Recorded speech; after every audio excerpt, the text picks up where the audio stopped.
तो कितने रास्ते लगते हैं और कितने रास्तों पर इस वक्त एहतजाजी धरना दिया जा रहा है? जी बिल्कुल, इस वक्त जो धरने के जो मकाम है वो M2 मोटरवे पे दिया जा रहा है, रवात पे दिया जा रहा है, इधर शमशाबाद पे दिया जा रहा है और जो कुराल चौक पे दिया जा रहा था वो ख़त्म हो चुका है। इस वक्त अगर बात की जाए तो तकरीबन 3 मकामात जो हैं वहाँ पर रावलपिंडी और इस्लामाबाद में धरना जो है वो जारी है, जबकि 1-2 रोज़ कबल की बात की जाए तो तकरीबन 5 मकामात पर एहतजाजी धरना जारी था, जो कि कम होकर 3 मकामात पर है।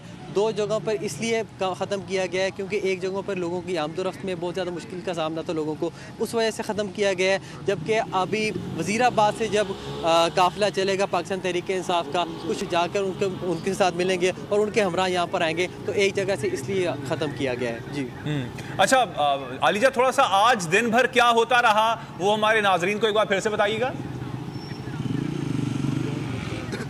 देखें, आज दिन भर तो मैं आपको यही बताऊंगा कि यहाँ पर एक बड़ा ज़बरदस्त माहौल था। सब बड़े पुरजोश थे पाकिस्तान और न्यूजीलैंड के माबैन जो सेमीफ़ाइनल था उसको देखने के लिए। उससे पहले ही लोगों की जानिब से तैयारियाँ कर ली गई थी, यहाँ पर स्क्रीन नस्ब की गई थी, मैच को भरपूर तरीके से यहाँ पर इंजॉय किया गया। मुकामी क़यादत के हमरा यहाँ पर लोग मौजूद थे, पार्टी तराने भी बजाए जाते थे और चूँकि मैच पाकिस्तान और न्यूजीलैंड का था तो पर कौमी तराने और कौमी नगमे भी यहाँ पर प्ले किए जा रहे थे।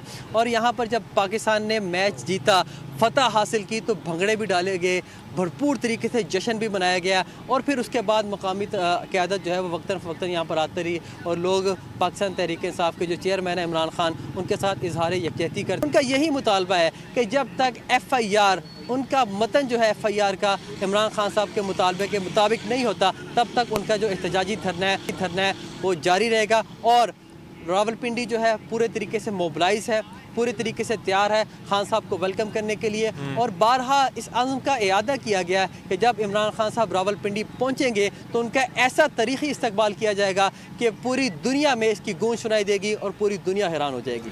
अच्छा अलीजा, आगे का प्लान वैसे है क्या? यहाँ पर यहाँ पे जो लोग हैं उनको क्या बताया गया है, कितने दिन यहाँ पर रुकना है? क्योंकि 9-10 नवंबर की बात हो रही थी, अब क्योंकि वो दिन तो आ चुका है, और इनको क्या बताया गया है कब तक खान साहब का कंटेनर यहाँ तक पहुंच जाएगा और खान साहब भी यहाँ पर होंगे?